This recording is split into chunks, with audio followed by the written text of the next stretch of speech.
Assalamualaikum warahmatullahi wabarakatuh.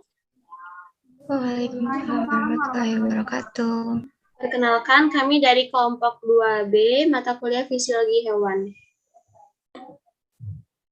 Di sini kami akan membahas mengenai osmoregulasi dan termogulasi pada hewan air asin. Untuk pembahasan pertama akan disampaikan oleh saya sendiri.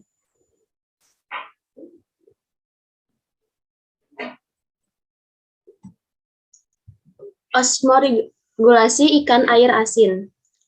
Menurut Raharjo tahun 1880 menyatakan bahwa osmoregulasi adalah pengaturan tekanan osmotik tubuh yang layak bagi kehidupan sehingga proses fisiologis tubuhnya dapat berjalan dengan normal.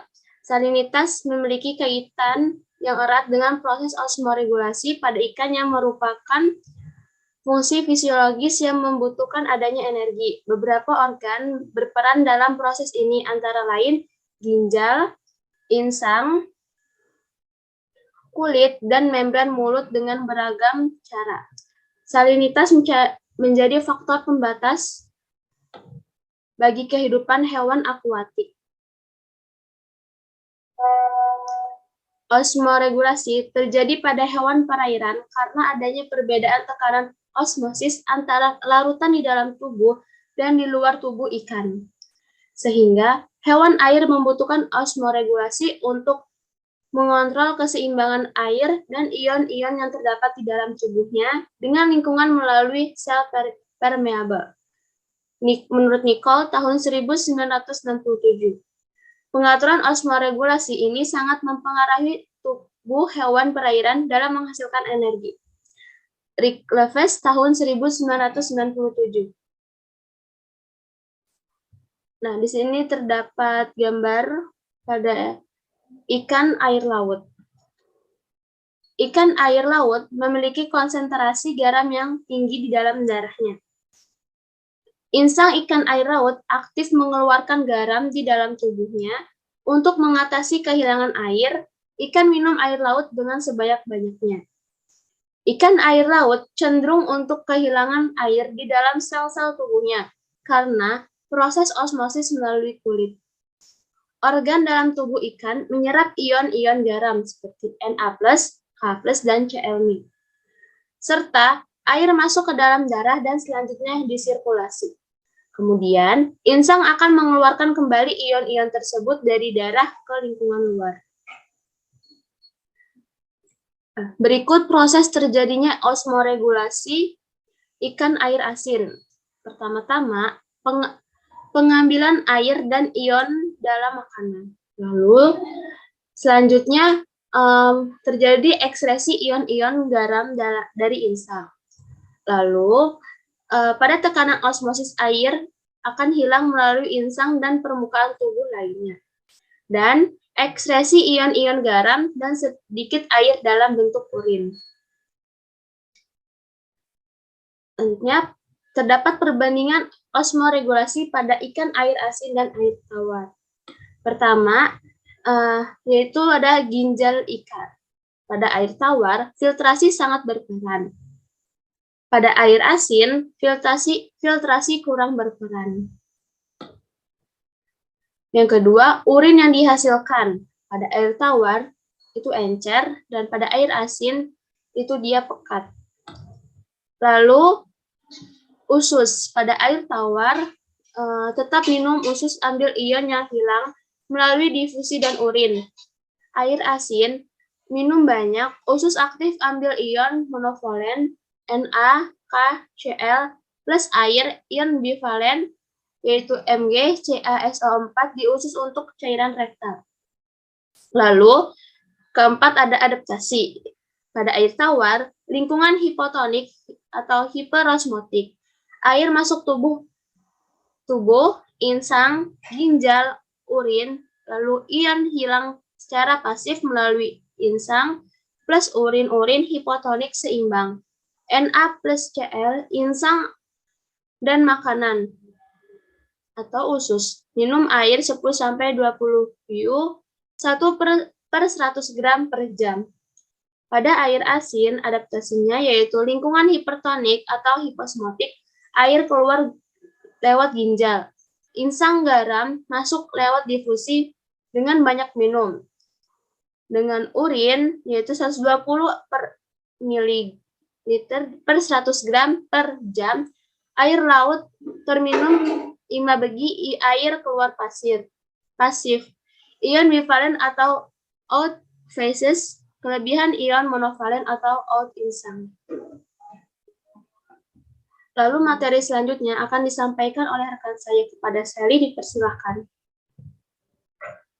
Baik, terima kasih kepada Saudara Naura atas kesempatannya.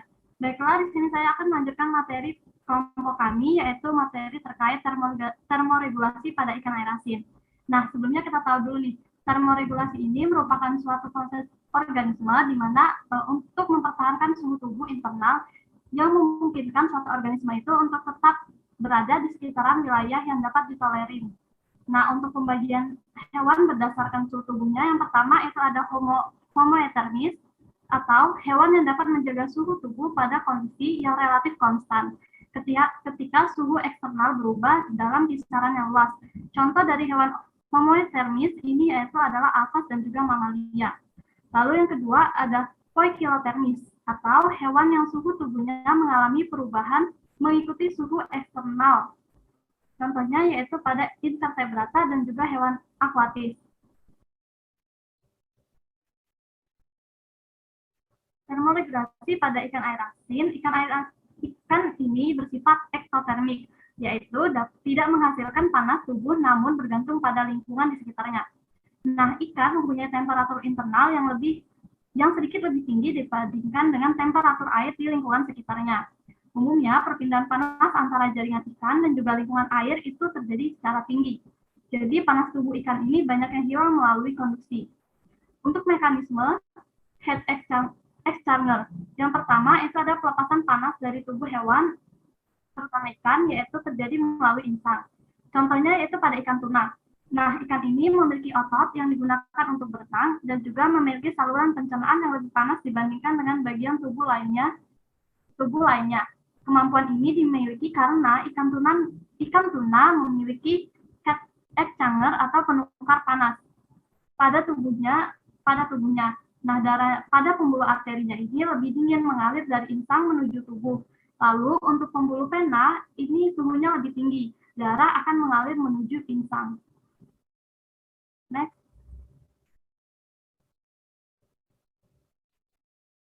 Nah, untuk poin-poin dari termoregulasi pada ikan air asin yaitu pertama, ikan memiliki tingkat perpindahan kalor antara jaringan dengan lingkungan air yang lebih tinggi dan laju metabolisme yang rendah. Yang kedua, panas diproduksi juga sebagai hasil dari metabolisme di otot yang akan berpindah dari daerah vena yang panas ke daerah arteri yang lebih dingin. Yang ketiga, ikan mampu menjaga perbedaan suhu karena memiliki daerah pertukaran gas yang terletak antara jaringan yang dapat dipanaskan dan insang yang merupakan tempat kehilangan gas. Nah, pertukaran gas itu tadi contohnya itu adalah pada ikan tuna. Next.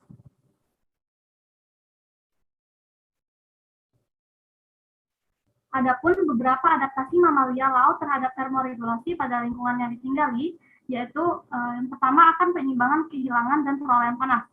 Yang pertama ada konveksi. Konveksi ini adalah salah satu perpindahan kalor di mana melalui zat perantara disertai dengan perpindahan dari zat tersebut. Lalu yang kedua ada konduksi. Nah, konduksi ini tadi digunakan pada ikan air asin yang sudah kita bahas sebelumnya. Konduksi ini adalah suatu proses perpindahan kalor tanpa disertai perpindahan dari bagian-bagian zat tersebut. Lalu yang ketiga ada radiasi, yaitu energi yang terpancar dari matahari atau atom dalam bentuk partikel atau gelombang. Lalu yang terakhir ada evaporasi, atau yang disebut juga dengan penguapan, merupakan perubahan air yang menjadi uap air. Nah, evaporasi ini yakni proses penguapan liquid atau cairan dengan penambahan panas. Selanjutnya yaitu ada adaptasi dengan termoregulasi perilaku. Contohnya di pantai, baik anjing laut ataupun singa laut akan bergerak naik atau turun di daerah pasang untuk mendinginkan atau menghangatkan tubuh mereka. Nah, untuk mendinginkan dan menghangatkan tubuh ini akan berhubungan dengan suhu tubuh. Berarti hal ini merupakan hubungan dari termoregulasi. Next.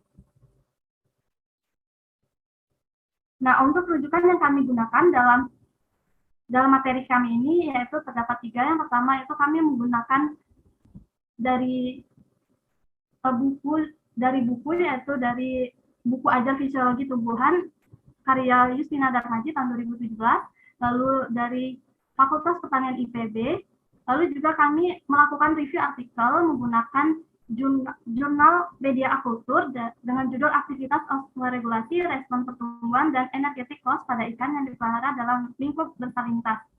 Nah, selanjutnya untuk review artikel akan disampaikan oleh rekan saya yaitu Reni. Kepada Reni, dipersilakan.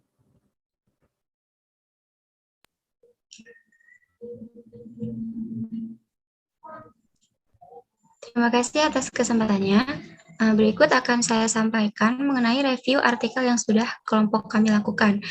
Dengan judul artikel yaitu Aktivitas Osmoregulasi, Respons Pertumbuhan, dan Energetic Cost pada ikan yang dipelihara dalam lingkungan bersalinitas.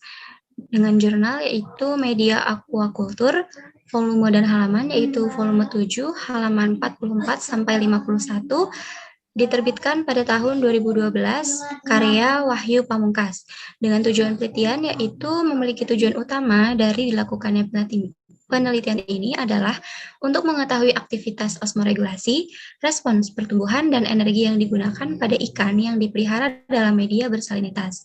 Dengan pembahasan yaitu yang pertama, osmoregulasi pada ikan. Osmoregulasi adalah proses pengaturan konsentrasi cairan dengan menyeimbangkan pemasukan serta pengeluaran cairan tubuh oleh sel atau organisme hidup, atau pengaturan tekanan osmotik cairan tubuh yang layak bagi kehidupan sehingga proses-proses fisiologis dalam tubuh berjalan normal. Next.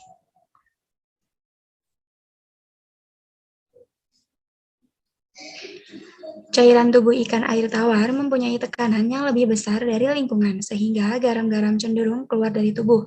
Sedangkan ikan yang hidup di air laut cenderung memiliki tekanan osmotik lebih kecil dari lingkungan, sehingga garam-garam masuk ke dalam tubuh dan air akan keluar.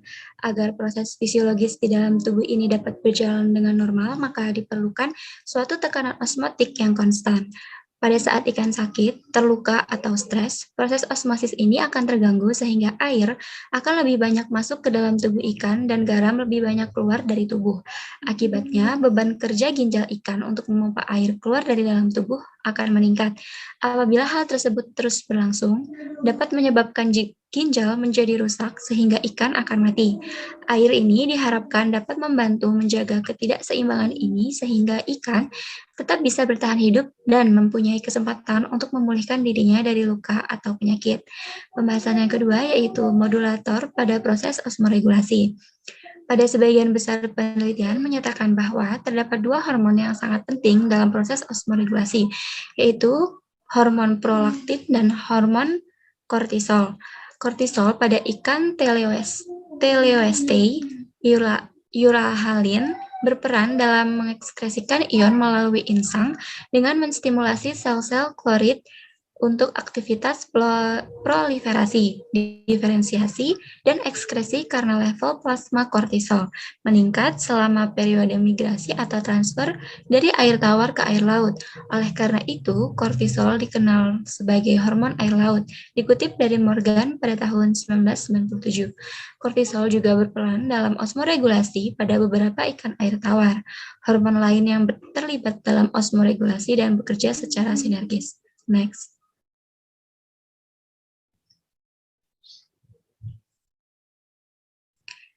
Pembahasan yang selanjutnya yaitu terdapat faktor yang berpengaruh terhadap proses osmoregulasi. Osmoregulasi merupakan suatu fungsi fisiologis yang dikontrol oleh penyerapan selektif ion-ion melewati insang dan beberapa bagian tubuh lainnya yang dikontrol oleh pembuangan yang selektif terhadap garam-garam. Kemampuan osmoregulasi bergantung pada suhu, musim, umur, kondisi fisiologis, jenis kelamin, dan perbedaan genotip. Dikutip dari Fujaya tahun 1999. Toleransi suhu dan pertumbuhan optimal ikan dipengaruhi oleh salinitas karena interaksi keduanya berpengaruh terhadap osmoregulasi. Menurut Stickney pada tahun 2000, toleransi suhu rendah pada beberapa spesies ikan dipengaruhi oleh salinitas. Ikan mempunyai toleransi lebih baik pada suhu lebih rendah ketika dipelihara pada salinitas air payau yang rendah, yaitu sekitar 5–12 ppt, dibandingkan pada air tawar atau pada air laut. Hal ini disebabkan stres karena osmoregulasi diminimkan sampai mendekati salinitas isosmotik. Oleh karena itu, kegagalan osmoregulasi dicegah pada suhu yang letal dalam kondisi media hipo atau hyperosmotik. Salinitas menjadi faktor yang berpengaruh pada metabolisme. Salinitas menjadi faktor yang berpengaruh pada metabolisme, sintasan, dan persebaran larva ikan laut. Ikan air asin mengeluarkan energi lebih banyak karena memiliki kandungan garam lebih tinggi di dalam tubuh sehingga harus diekskresikan. Faktor pertumbuhan optimum pada ikan air yaitu ikan air laut, yaitu kondisi salinitas isosmotik dan pakan. Jumlah energi yang masuk dan kemampuan ikan mencerna energi menjadi faktor besarnya energi yang diterima. Besarnya konsumsi akan berpengaruh terhadap pembagian energi dalam tubuh. Perbedaan konsentrasi antara lingkungan dan internal tubuh ikan berpengaruh terhadap total kerja osmotik dan persentase tingkat metabolik dalam tubuh. Faktor yang berpengaruh terhadap aktivitas metabolisme adalah faktor internal seperti hormon, parasit, stres, infeksi, dan status fisiologi, serta faktor eksternalnya yaitu pakan, suhu, konsentrasi oksigen, salinitas, dan turbiditas. Next.